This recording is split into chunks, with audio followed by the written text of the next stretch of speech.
సవినయంగా మనవి చేసేది ఏంటంటే సభ నడుపుతున్న తీరు పట్ల నా తీవ్ర ఆవేదన వ్యక్తం చేస్తా ఉన్నా.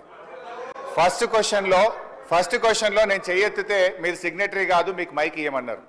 థర్డ్ క్వశ్చన్లో సిగ్నేటరీ కానటువంటి వ్యక్తికి మీరేమో ఇప్పుడు మైక్ ఇచ్చారు. ఎందుకు ఇచ్చారని మేము అడగడం లేదు. సభా సాంప్రదాయాలు అందరికీ సమానంగా ఉండాలని సవినయంగా మీకు విజ్ఞప్తి చేస్తున్నాం.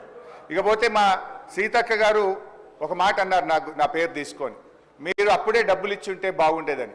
ఎస్, నేను ఇచ్చాను. మా గౌరవ కేసీఆర్ గారి ఆదేశాల మేరకు పల్లె ప్రగతి కింద ప్రతి నెల 275 కోట్ల రూపాయలు మేము గ్రామ పంచాయతీలకు ఇచ్చాం.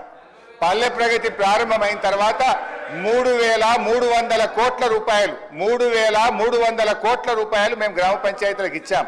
ఒకవేళ మీరు ఆ పద్ధతిని కొనసాగించుంటే నెల 275 కోట్లు ఇచ్చుంటే ఇవాళ ఈ బకాయిలు ఉండేటియే కాదు అనేటువంటి విషయాన్ని మనం చేస్తా ఉన్నా. ఇవాళ కాంగ్రెస్ పార్టీ ఈ సర్పంచుల పాలిట, పేద కాంట్రాక్టర్లు, ఎంపీటీసీలు, జెడ్పీటీసీల పాలిట ఈ హస్తం గుర్తు భస్మాసుర హస్తమై కూర్చున్నది. ఇవాళ వాళ్ళ ఉసురు పోసుకుంటున్నారు. సో దయచేసి మంత్రి గారిని నేను స్పష్టంగా అడిగా, సంవత్సర కాలంలో మీరు క్లియర్ చేయలేదు. ఒక్క నవంబర్లో బడా కాంట్రాక్టర్లకు 1,200 ఇచ్చారు. అందులో సగం ఇస్తే సర్పంచ్ల బిల్లులు క్లియర్ అవుతుండే. ఎప్పట్లోకి ఇస్తారో స్పష్టంగా చెప్పండి అంటే త్వరలో ఇస్తాం, చూస్తాం, చేస్తామన్నారు. ఏడాది అయినాక కూడా చూస్తాం, చేస్తామనేటువంటి మరి బాధ్యతారహితమైన సమాధానం మంత్రి గారి నుంచి వచ్చినందుకు ఈ సభ నుంచి మా తీవ్ర నిరసన తెలియజేస్తూ వాకౌట్ చేస్తున్నాం.